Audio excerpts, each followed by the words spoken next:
Yeah. Yeah. Yeah. Ayun be, ayuko na dambigo dambidulu. Amiyalo. Dambigo. Dambidolo. Biyaguta kumakan sirbidugilo maltu sirradi bebekati hundu magutuda. Roro sirna alaga kamukan dafti ofirra koltuda. Ebisatu kubesi barsise. Oli kango tuma siti agarsise. Mani barum sabeziti kan faranji marsise. Ani eye, ani abdin dambidolo. Hippo hope malin beke sirba. Ebisan kalesa we Louis Adini. Mada saba gokse erba. Dambinko sabaf jirate darba. One akalincha gudda akka arba. Yeah. Yeah. Kala male jibba bektu. Sabaf sablam mi foji kan nakektu. Kan hojjete sirratti duruma. Nagake hawe sif chichuma.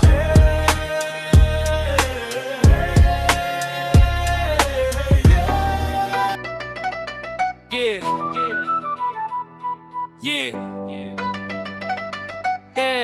Yo beekumsa jennes beekna hin komatamtu ijoollee keetiin dambiiko kan dirooniin kalakamtu tokko lama jenneen dubbannuuf malee Dr. Nagaasoo obbolinchuu maaltu jaale Nansome Oromoo hin sobne rirrittiin dubbataa jira ijoollee dambiidoluutu borumsa nama afira seenaa kalee gaafa dubbannu konstituutiyoonii Itoophiyaa yeroo hubannu heera biyya Itoophiyaarra kan mallattoo isaa jiru Dr. Nagaasoo gidaadhaa yoo mugara heru yaa dambigo yaa dambidolu.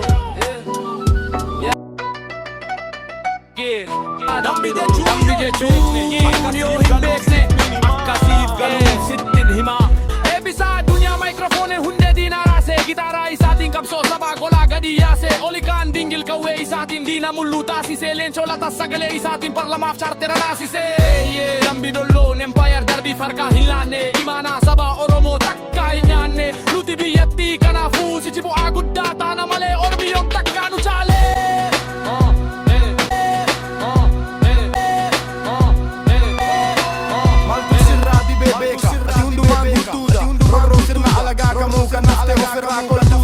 Ebisatu kubesi barsise oli kango tuma siti agarsise magi barum sabeziti kan faranji marsise nani abdiin dambidollo hippo hoppe maalin beeke sirba eebisan kaleessa we Louis Adini mada saba gokse erba dambinko sabaaf jiraate darba onne akka linchaa guddaa akka arba yoo jaala malee jibba beektu sabaaf sablammii hojii kan nageektu kan hojjete sirratti duruuma nagaa kee hawweesiif chichooma.